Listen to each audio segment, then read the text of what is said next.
Pour atteindre les objectifs que tu t'es fixés, tu n'as pas besoin d'être le plus intelligent, le plus rapide, le plus talentueux ou même le plus doué. Tu dois simplement être le plus constant. Reste régulier dans tes efforts. Bonjour à tous, bienvenue à cette hebdomadaire. Vous l'avez compris, nous sommes jeudi. Comme tous les jeudis, nous abordons un sujet de développement personnel. Et aujourd'hui, nous allons parler de la constance. La constance dans l'effort qui doit être, qui se traduit par une certaine discipline. Et nous allons aborder plus précisément la discipline qui peut nous permettre d'être plus constants.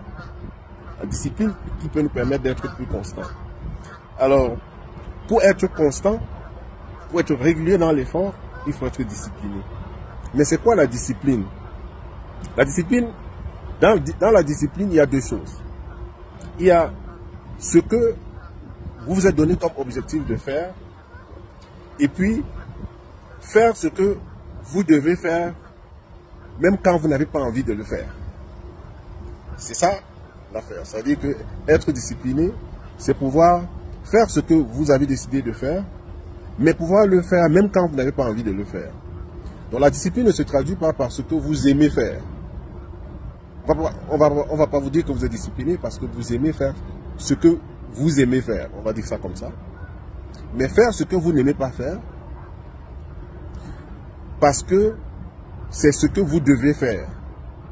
C'est ça la discipline. Donc si vous avez un emploi par exemple que vous n'aimez pas et que vous donnez une certaine discipline, la discipline va vous permettre de pouvoir gravir les échelons dans cet emploi-là. Et si vous le faites dans cet emploi-là, vous allez pouvoir le faire dans tout ce que vous faites dans la vie. Alors, pour être discipliné, ça prend quelques éléments importants. Parce que ça se travaille.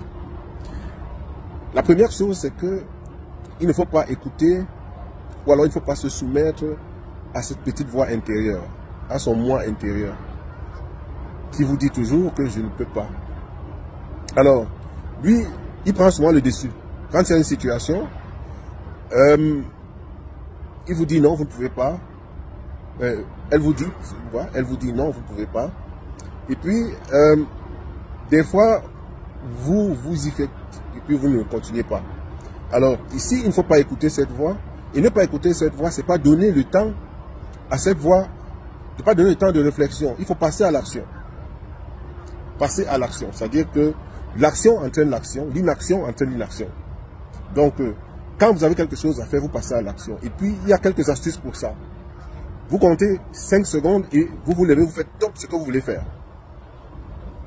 Oui, 1, 2, 3, 4, 5 secondes, vous avez fait ce que vous devez. Vous faites ce que vous avez décidé de faire. Et puis, l'action va amener l'action. Vous vous arrangez à finir ce que vous avez commencé de faire. Parce que, quand vous ne finissez pas ce que vous avez commencé de faire, ça entraîne la paresse. Parce que vous allez constater que si vous vous levez le matin, faire le lit, ça signifie la fin d'une chose, c'est-à-dire la fin du sommeil. Par exemple, ça c'est un petit exemple.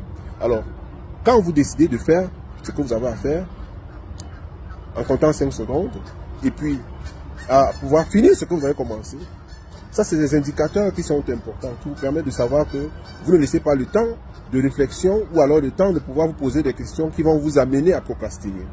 Donc, pour résumer, aujourd'hui, il est important de pouvoir cultiver la discipline. Cultiver la discipline, c'est pouvoir faire ce que vous devez faire, même quand vous ne voulez pas le faire. Et puis, vous passez à l'action.